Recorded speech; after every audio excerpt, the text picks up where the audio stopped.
I would hook a person up to the machine, and I'd ask them to visualize in their head. I didn't have pen and paper. So I asked them to visualize in their head a number between 1 and 10.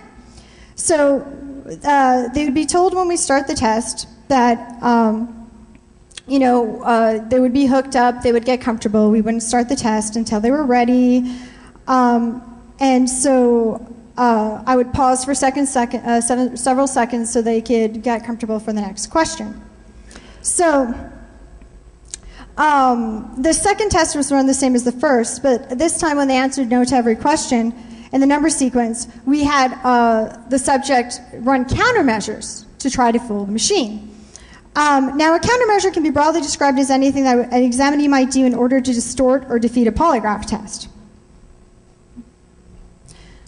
So, literature suggests that all polygraph countermeasures can be grouped into 4 categories.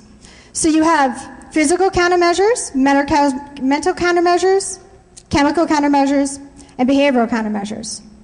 So how it works is, as a rule, any method that involves muscular movement as its central feature can be considered a physical countermeasure. Some countermeasure movements would include increasing or releasing of muscle tension, actions that induce pain, muscular activities that deplete the body's energy resources, and alterations in your breathing. Mental countermeasures are those that draw upon psychological manipulations exclusively in order to alter the physiological responses that accompany deception. Mental countermeasures can be further subdivided into the following techniques: hypnosis, biofeedback, placebos, desensitization, mental disposition, rationalization, dissociation, and cognitive overloading. Now, chemical countermeasures are exactly what you expect them to be. You rely on drugs to heighten or dampen physiological arousal during the polygraph examinations. And when it comes to behavioral countermeasures, their principal function is to convince the examiner that the subject is not being deceptive, regardless of what the machine is recording. Another function is to affect the conduct of the examination so the data would be inadequate in order for them to render a decision. So, with so many options to choose from, we wanted to keep our variables consistent and make everybody use the same countermeasures. So we went with what we hope would be easiest to do and could be picked up by the subjects immediately, and it would give them enough variety that they could choose among the options for one that would actually give them a sense of comfort, right? The 3 options were biting their tongue, visualizing thoughts that would make their heart beat faster, and I actually had to ask my friends to flex their anal sphincter muscle for me. That tells you that they're very good friends.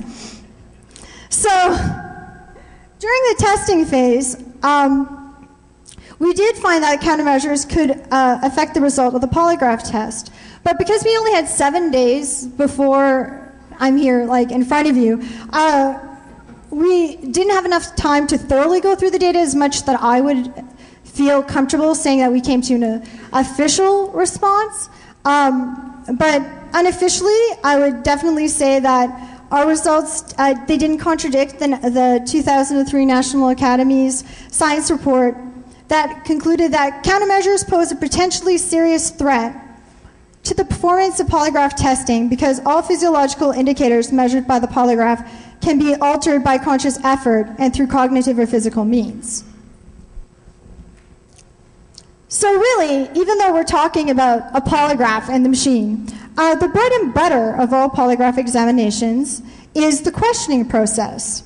One of the early versions they used in the early days was the irrelevant technique, which they mixed questions like, did you murder so-and-so with, is today Tuesday? So they actually had to get rid of it eventually because even though the premise was lies in response to relevant questions would cause a physiological reaction, the problem was, in this context, that the questions could be stressful enough to produce a result that showed people were lying when they're not. Right? Okay, and because we started late, I'm going to be talking quick as possible. So, the comparison question technique, they got around this by making all the questions accusations. A sex crime investigation, for instance, the suspect would be asked the embarrassing question as, have you committed a sexual act that you were ever ashamed of? As well as the relevant questions to the case. So the point of it was the fact that the people who were guilty would get a spike for the guilty questions, and everybody else was supposed to be embarrassed by these questions, so they were supposed to spike at a different time. The guilty knowledge question was they would show you like pictures of guns and try to figure out if you had a spike compared to what the murder weapon was. So, the fundamental puzzle of this speech I'd really like you to ponder now that we've spent this time together is whether or not we at NEURONUMEROUS have actually built anything more than a machine that collects physiological data. After a near century of polygraph research, there's not really anything else that I can tell you that you guys don't really know, other than the fact that the premise is faulty and just everything that it's on is not reliable. The problem isn't that the machines don't record anything. They record stuff, and so does our machine. If you build one, you will absolutely record stuff. But the problem is that the numbers are up to human interpretation, and the people who are running these machines cannot be considered what one calls objective. So the thing is, how the whole thing works in the United States is half of 50 states, you don't have to be licensed to be a polygraph examiner.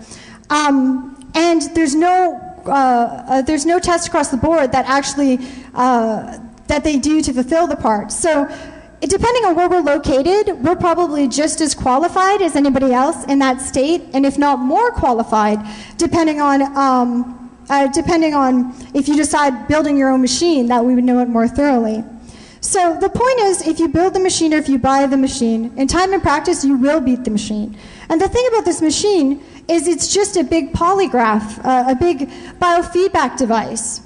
And as a neurohacker, being able to build this machine, you can actually have it and say that you're doing it for good health. You can learn how to beat the machine and not actually say that you're learning countermeasures, because you're actually building a biofeedback machine for good health.